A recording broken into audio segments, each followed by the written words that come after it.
നമസ്കാരം. കേരളത്തിലെ എല്ലാ പഞ്ചായത്തിലെയും പ്രസിഡന്റുമാർ അവരുടെ ഭരണ കാലയളവിൽ നടപ്പിലാക്കിയ വികസന പ്രവർത്തനങ്ങൾ പങ്കുവയ്ക്കുകയാണ് കേരള വിഷൻ ന്യൂസിന്റെ എന്റെ പഞ്ചായത്തിലൂടെ. ഇന്ന് നമ്മളോടൊപ്പം അതിഥികളായി ചേരുന്നത് തൃശൂർ ജില്ലയിലെ മുരിയാട് പഞ്ചായത്ത് പ്രസിഡന്റ് ജോസ് ജെ ചിറ്റിലപ്പിള്ളി, വയനാട് ജില്ലയിലെ തവിഞ്ഞാൽ പഞ്ചായത്ത് പ്രസിഡന്റ് LC ജോയ് എന്നിവരാണ്.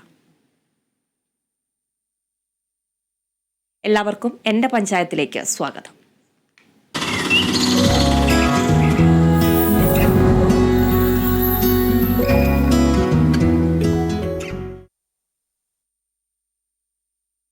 ഇന്ന് ആദ്യം നമ്മൾ പോകുന്നത് തൃശൂർ ജില്ലയിലെ മുരിയാട് പഞ്ചായത്തിന്റെ വികസന പ്രവർത്തനങ്ങളിലേക്കാണ്. പ്രസിഡന്റ് ജോസ് ജെ ചിറ്റിലപ്പിള്ളിയുണ്ട്. നമസ്കാരം ശ്രീ ജോസ് ജെ ചിറ്റിലപ്പിള്ളി. മുരിയാട് പഞ്ചായത്ത് ഒരു ഗ്രാമീണ മേഖലയാണ്. കായൽ പ്രാധാന്യമുള്ള ഒരു കാർഷിക മേഖല കൂടിയാണ്. കർഷകരും കർഷക തൊഴിലാളികളുമാണ് കൂടുതലായിട്ടുമുള്ളത്. വ്യത്യസ്ത നൂതന പദ്ധതികളാണ് പഞ്ചായത്ത് നടപ്പിലാക്കി വരുന്നതും. കാർഷിക മേഖലയിലെ വികസനത്തെ എങ്ങനെയാണെന്ന് വിലയിരുത്താനാവുക? ഞങ്ങള് ഭരണസാരഥ്യം ഏറ്റെടുക്കുമ്പോൾ ഒരു കൃത്യമായ വികസന പരിപ്രേക്ഷ്യം ഉണ്ടാക്കണം എന്ന ആശയം ഞങ്ങൾക്കുണ്ടായിരുന്നു. അതിന് തന്നെ മുഴുവൻ വാർഡുകളിലും വികസന സംവാദം, വികസന സദസ്സും സംഘടിപ്പിക്കുകയുണ്ടായി. ആശയങ്ങളെ അടിസ്ഥാനമാക്കി ആസൂത്രണ പ്രക്രിയയ്ക്ക് രൂപം കൊടുക്കുകയായിരുന്നു ഞങ്ങൾ ആദ്യം തന്നെ ചെയ്തത്. ആസൂത്രണ പ്രക്രിയയുടെ അടിസ്ഥാനത്തിൽ കൃത്യമായിട്ടുള്ള ഒരു ആക്ഷൻ പ്ലാനും ഫോളോ അപ്പും ഒക്കെ തന്നെ ഇതിനുവേണ്ടി നമ്മൾ ചെയ്യുകയുണ്ടായി. കാർഷിക മേഖലയ്ക്കാണ് പ്രാമുഖ്യം എന്നുള്ളത് കൊണ്ട് തന്നെ കാർഷിക മേഖലയുടെ അഭിവൃദ്ധി ഉറപ്പാക്കുന്നതിന് വേണ്ടി ഗ്രീൻ എന്ന് പറയുന്ന ആശയം ഞങ്ങൾ നടപ്പിലാക്കി.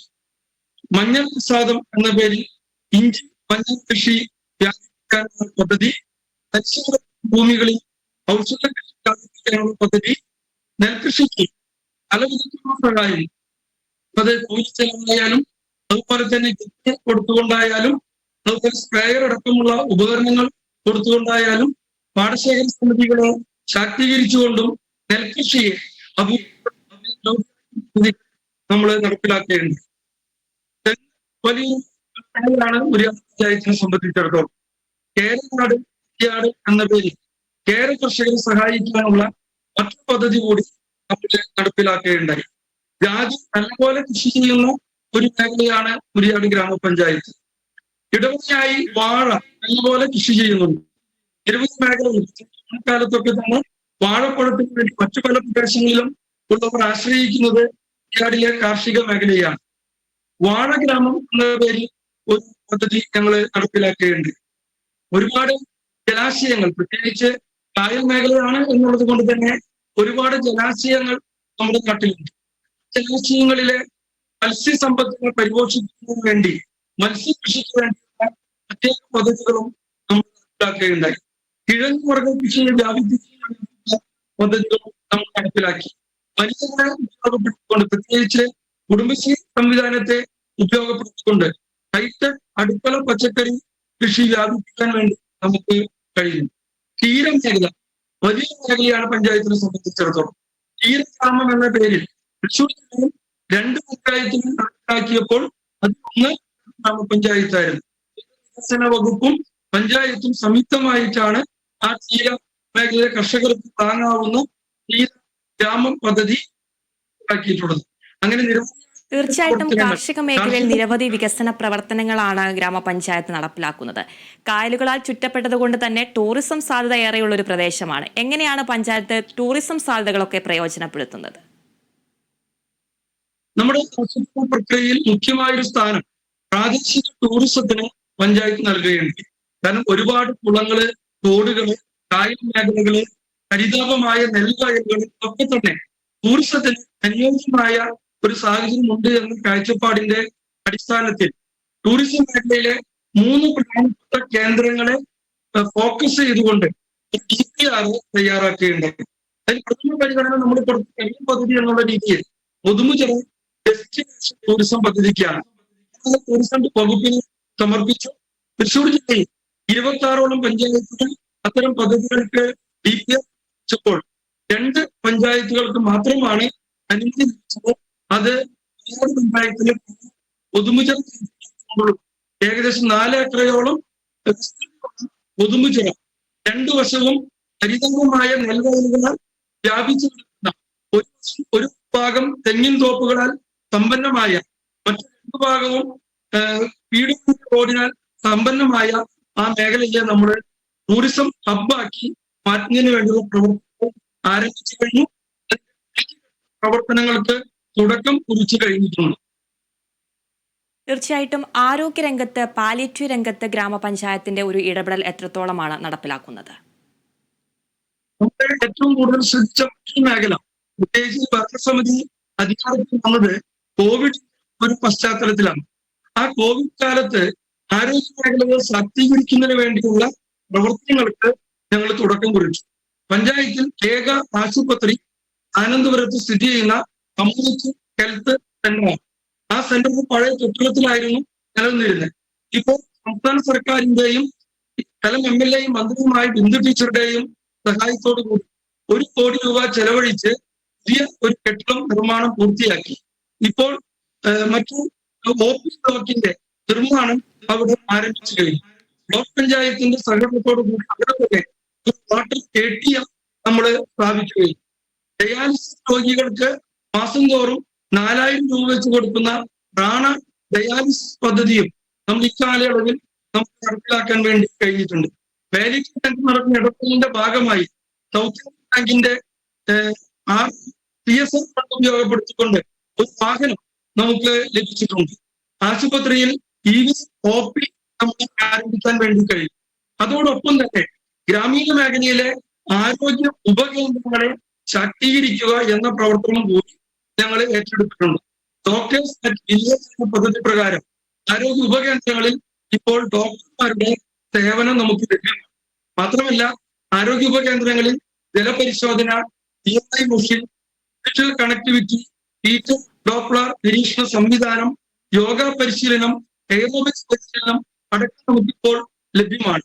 പഞ്ചായത്തിന്റെ 3 പ്രധാനപ്പെട്ട കേന്ദ്രങ്ങളിൽ ഫിറ്റ്നസ് സെന്ററുകൾ നമുക്ക് ആരംഭിക്കാൻ കഴിഞ്ഞിട്ടുണ്ട്.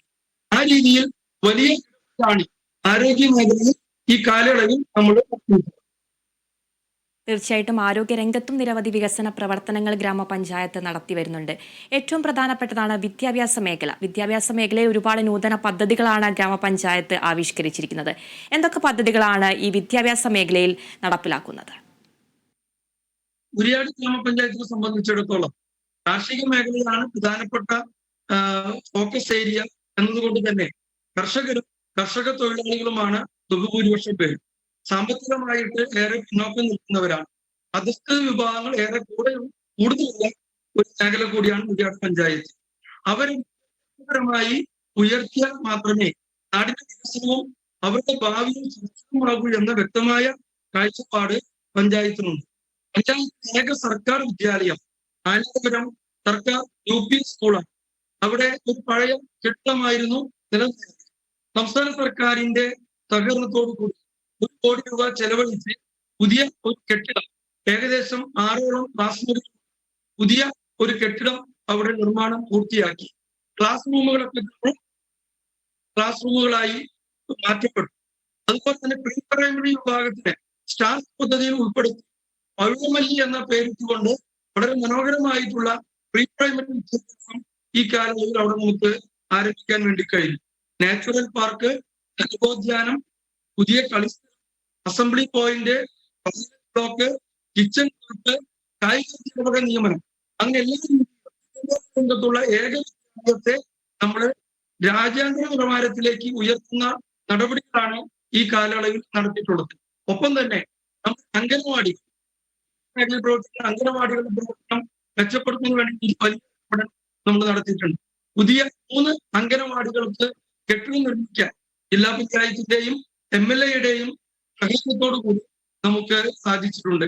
2 അംഗനവാടികൾ നവീകരിക്കാൻ CSR ഫണ്ടടക്കം ഉപയോഗപ്പെടുത്തിക്കൊണ്ട് അംഗനവാടികളുടെ നവീകരണം ഉറപ്പുവരുത്താനും നമുക്ക് സാധിച്ചിട്ടുണ്ട്. അംഗനവാടികളിൽ പാർക്കുകൾ സ്ഥാപിക്കുക, അടുക്കള ഉപകരണങ്ങൾ കൊടുക്കുക, ബാഗ് കൊടുക്കുക, അതുപോലെ തന്നെ ഭക്ഷണ സൗകര്യം മെച്ചപ്പെടുത്തുക തുടങ്ങിയ അംഗനവാടികളെ ശാക്തീകരിക്കുന്ന പ്രവർത്തനങ്ങൾ നമ്മൾ ഏറ്റെടുത്തിട്ടുണ്ട്. ഒപ്പം തന്നെ മറ്റു പൊതുവിദ്യാലയങ്ങൾ, വിദ്യാലയം, ആ വിദ്യാലയങ്ങളിലും നമ്മൾ ഹരിതോദ്യാന പദ്ധതി, അതുപോലെ തന്നെ വേസ്റ്റ് മാനേജ്മെന്റുമായി ബന്ധപ്പെട്ടുകൊണ്ട് കളക്ടേഴ്സ് ടച്ച് സ്കൂൾ എന്ന പദ്ധതി, വോട്ടിംഗ് ബൂത്തുകൾ, തന്നെ എല്ലാ പൊതുവിദ്യാലയങ്ങളിലും ഏർപ്പെടുത്താൻ നമുക്ക് കഴിയും. ഈ അവസാനമായി എല്ലാ വിദ്യാലയങ്ങളിലും ഓരോ വിദ്യാലയത്തിലും 9 ലക്ഷം രൂപ ചെലവഴിച്ചുകൊണ്ട് സാനിറ്ററി കോംപ്ലക്സിന്റെ നിർമ്മാണം ഇപ്പോൾ നടന്നുകൊണ്ടിരിക്കുകയാണ്.